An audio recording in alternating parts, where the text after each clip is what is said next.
दोस्तों, आज हम सुनेंगे नवरात्रि व्रत कथा।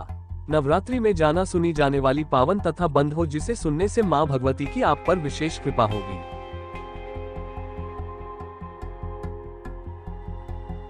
के सभी काम बनते चले जाएंगे बंद। नवरात्रि व्रत की कथा सुनने वाले को पुत्र की कामना करने वाले को पुत्र, धन की कामना करने वाले को धन, विद्या की प्राप्ति की चाहत रखने वाले को विद्या और की इच्छा रखने वाले को सिर्फ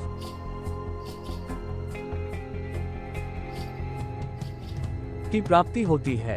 बोलो भगवती माता की जय। एक बार बृहस्पति जी ने ब्रह्मा जी से पूछा कि चैत्र व आश्विन मास के शुक्ल पक्ष के नवरात्रि का व्रत और उत्सव करने का क्या कारण है, इस व्रत का क्या फल मिलता है, इसे किस प्रकार किया जाना चाहिए। सबसे पहले इस व्रत का पालन किसने किया। बृहस्पति जी के सवाल का जवाब देते हुए ब्रह्मा जी ने कहा, हे बृहस्पति, प्राणियों के हित की इच्छा से तुमने बहुत अच्छा प्रश्न दिया है। जो मनुष्य मनोरथ पूर्ण करने वाली दुर्गा देव, सूर्य और नारायण का ध्यान करते हैं, वे धन्य हो जाते हैं। नवरात्रि पर्व संपूर्ण कामनाओं को पूरा करने वाला माना जाता है। इस व्रत को करने से पुत्र की कामना वाले को पुत्र, धन की कामना वाले को धन, विद्या की प्राप्ति की चाहत रखने वाले को विद्या और सुख की इच्छा रखने वालों को सुख मिलता है। इस व्रत से रोगी मनुष्य का रोग दूर हो जाता है, के सभी प्रकार के कष्ट दूर हो जाते हैं, घर में सुख समृद्धि आती है, बंध्या को पुत्र प्राप्त होता है और समस्त पापों से छुटकारा मिलता है। ये नवरात्रि व्रत और इसे करने से मन का मनोरथ सिद्ध हो जाता है। ब्रह्मा जी के अनुसार जो मनुष्य नवरात्रि व्रत को नहीं करता, उसे जीवन में अनेक दुखों को भोगना पड़ता है और कष्ट व रोग से पीड़ित हो हीनता को प्राप्त होता है। वह धन धान्य से रहित कहता है, भूख और प्यास से व्याकुल घूमता फिरता है, संज्ञाहीन हो जाता है यदि प्राप्त करने वाला मनुष्य सारे दिन का उपवास न कर सके।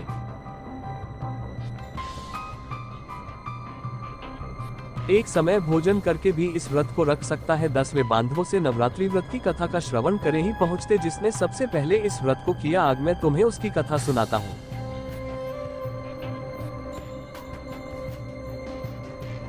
ब्रह्मा जी बोले, प्राचीन काल में मनोहर नगर में पीटर नाम का एक अनाम ब्राह्मण रहता था। वह भगवती दुर्गा का बड़ा गड्ढा, उसे सुमति नाम के एक अत्यंत सुंदर कन्या उत्पन्न हुई। उसका पिता प्रतिदिन जब भी माँ दुर्गा की पूजा कर फोन किया करता है तो वह कन्या उस समय नियम से वहां उपस्थित रहती थी।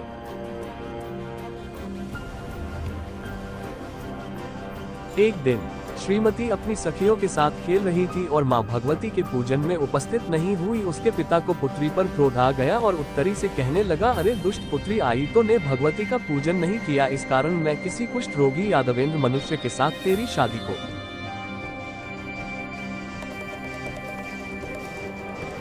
होगा। पिता की बात सुनकर सुमति को बड़ा दुख हुआ और पिता से कहने लगी, हे पिता, मैं आपकी कन्या हूँ, जैसी आपकी इच्छा हो वैसा ही करो। राजा से, कुश्ती से, दरिद्री से और जीन्स के साथ चाहते हो मेरी शादी कर तो, पर होगा वही जो मेरे भाग्य में लिखा हो। मेरा तो अटल विश्वास है कि जो व्यक्ति जैसा कर्म करता है उसे वैसा ही फल प्राप्त होता है, क्योंकि कर्म करना मनुष्य के अधीन है और फल देना ईश्वर के अधीन है। इस प्रकार कन्या के निर्भयता से कहे हुए वचन सुन उसके पिता को और अधिक क्रोध आ गया। पिता ने अपनी कन्या का विवाह एक कुत्ते के साथ कर दिया और अत्यंत क्रोधित हो उत्तरी से कहने लगा, आप अपने कर्म का फल को देखे, भाग्य के भरोसे रहकर क्या करती हो। पिता के ऐसे कटु वचनों को सुन सुमति मन ही मन सोचने लगी, अब वो मेरा बड़ा दुर्भाग्य है जिससे मुझे ऐसा पति मिला। ऐसा सोचते हुए कन्या अपने पति के साथ वन में चली गई और डरावने कुशा योग उस निर्जन वन में उन्होंने रात बड़े ही कष्ट से विधि की। उस कन्या की ऐसी दशा देख देवी भगवती प्रकट हुई और उन्होंने सुमति से कहा, हे दिन ब्राह्मणी, मैं तुमसे प्रसन्न हो, तुम जो चाहो वरदान मांग सकती हो। भगवती दुर्गा का ये वचन सुनकर ब्राह्मणी ने कहा, आप कौन है। जहां हमने कहा ऐसा वजह से देवी ने कहा, मैं आदि शक्ति भगवती में ही। ब्रह्म विद्या और सरस्वती है ही जमाने में, किस पर तेरे पूर्व जन्म के पुण्य के प्रभाव से प्रसन्न हो। तुम्हारे पूर्व जन्म का विकास व आती हूँ सुनो। तो पूर्व जन्म में भील की स्त्री थी और अति पतिव्रता भी। एक दिन तेरे पति ने चोरी की, चोरी करने पर तुम दोनों को सिपाहियों ने पकड़ लिया और ले जाकर जेल में कैद कर दिया। उन लोगों ने कुछ को और तेरे पति को भोजन बिना दिया। इस प्रकार नवरात्रि के दिनों में तुमने न तो कुछ खाया न पिया, जिस कारण अनजाने में ही सही लेकिन तुम्हारा 9 दिन का नवरात्रि का व्रत हो गया है।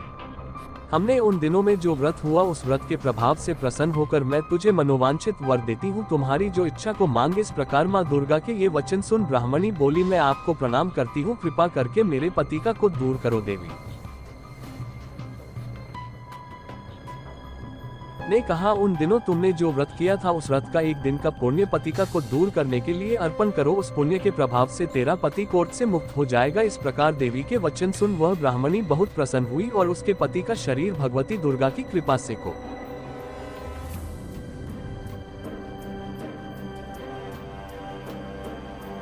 स्ट्रोक से रहित हो अति कांतिमान हो गया। वे प्रणाम में पति की मनोहर देश को देख देवी की स्तुति करने लगे और माता से कहने लगे, आप गति को दूर करने वाली, तीनों लोकों का संताप करने वाली, समस्त दुखों को हरने वाली, रोगी व्यक्ति को निरोगी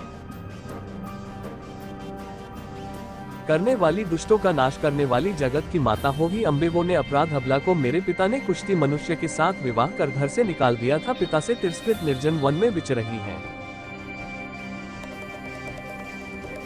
आपने मेरा इस विपदा से उद्धार किया है, हे देवी आपको प्रणाम करती हूँ, मेरी रक्षा करो। उस जमाने की बात सुनकर देवी बहुत प्रसन्न हुई और जमाने से कहा, हे ब्रह्मानी, तेरे उदलने नामक अति बुद्धिमान, धनवान, कीर्तिमान और जितेंद्रिय पुत्र उत्पन्न होगा। ऐसा वर प्रदान कर देवी ने जमाने से फिर कहा, हे ब्रह्मानी, और जो कुछ तेरी इच्छा हो मामले। ब्राह्मणों ने कहा, अगर आप मुझ पर प्रसन्न हैं तो कृपा कर मुझे नवरात्र व्रत की विधि और उसके फल का विस्तार से वर्णन करें। माँ दुर्गा ने कहा है, जहाँ हमने मैं तुझे संपूर्ण पापों को दूर करने वाले नवरात्र व्रत की विधि बतलाती है, जिसको सुनने से मोक्ष की प्राप्ति होती है। नवरात्रि में 9 दिन तक विधि पूर्वक व्रत करे। यदि दिन भर व्रत न कर सके तो एक समय भोजन करे। विद्वान ब्राह्मणों से पूछकर घट स्थापना करे और वाटिका बनाकर उसको पति ने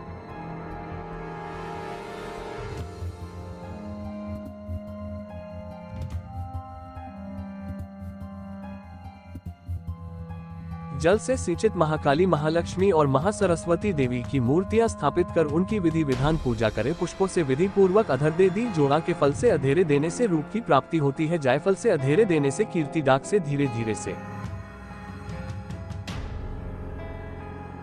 कार्य की सिद्धि होती है। आंवले से धीरे देने से सुख की प्राप्ति होती है। किलिए से धीरे देने से आभूषणों की प्राप्ति होती है। इस प्रकार उसको फूलों से भरे देकर रोग समाप्त होने पर 90 दिन विधि विधान भवन करे। खाद नारियल भी गए।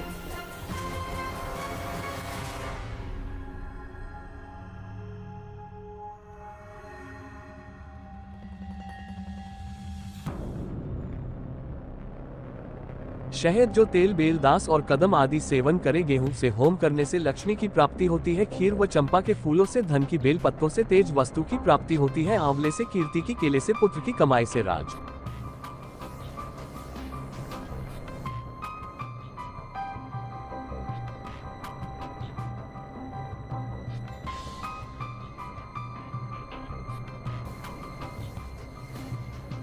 की डाकुओं से संपदा की प्राप्ति होती है। खाद भी नारियल, शहद, जो तेल, फलों से होम करने से मनोवांछित वस्तु की प्राप्ति होती है। जब करने वाला मनुष्य इस विधि विधान से होकर आचरण को अत्यंत नर्मदा के साथ प्रणाम करे यज्ञ की सिद्धि के लिए।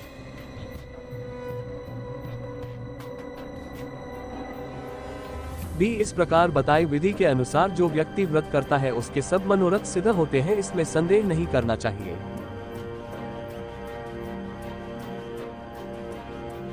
इन 9 दिनों में जो कुछ दान आदि किया जाता है उसका करोड़ों गुना फल प्राप्त होता है। इस नवरात्रि व्रत करने से अश्वमेघ यज्ञ का फल मिलता है कि हमने इस संपूर्ण कामनाओं को पूर्ण करने वाले उत्तम व्रत को 3 मंदिर अथवा घर में विधि अनुसार कर। ब्रह्मा जी बोले, हे बृहस्पति, इस प्रकार ने को व्रत की विधि और फल बताकर देवी अंतर्ध्यान हो गई। जो मनुष्य या इससे इस बात को पूर्वक करता है वह इस लोक में सुख प्राप्त कर में दुबला मोक्ष को प्राप्त होता है। ही बृहस्पति, यह इस दुर्लभ व्रत का महात्म्य जो महीने में बताया। ये गणपति जी आनंद से प्रफुल्लित हो ब्रह्मा जी से कहने लगे, हे ब्राह्मण, आपने मुझ पर अति कृपा की जो मुझे इस नवरात्रि व्रत का महात्म्य सुनाया। ब्रह्मा जी बोले, हे बृहस्पति, ये देवी भगवती शक्ति संपूर्ण लोकों का पालन करने वाली है। इस महादेवी के प्रभाव को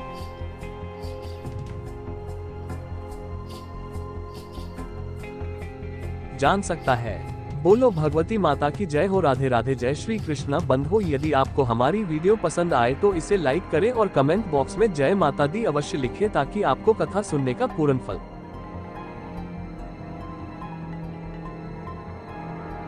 हो सके। धन्यवाद। आपको वीडियो अच्छी लगी हो तो वीडियो को लाइक और शेयर करें और कमेंट्स में जय माता दी लिखें। ऐसी वीडियो देखने के लिए चैनल को सब्सक्राइब जरूर करें।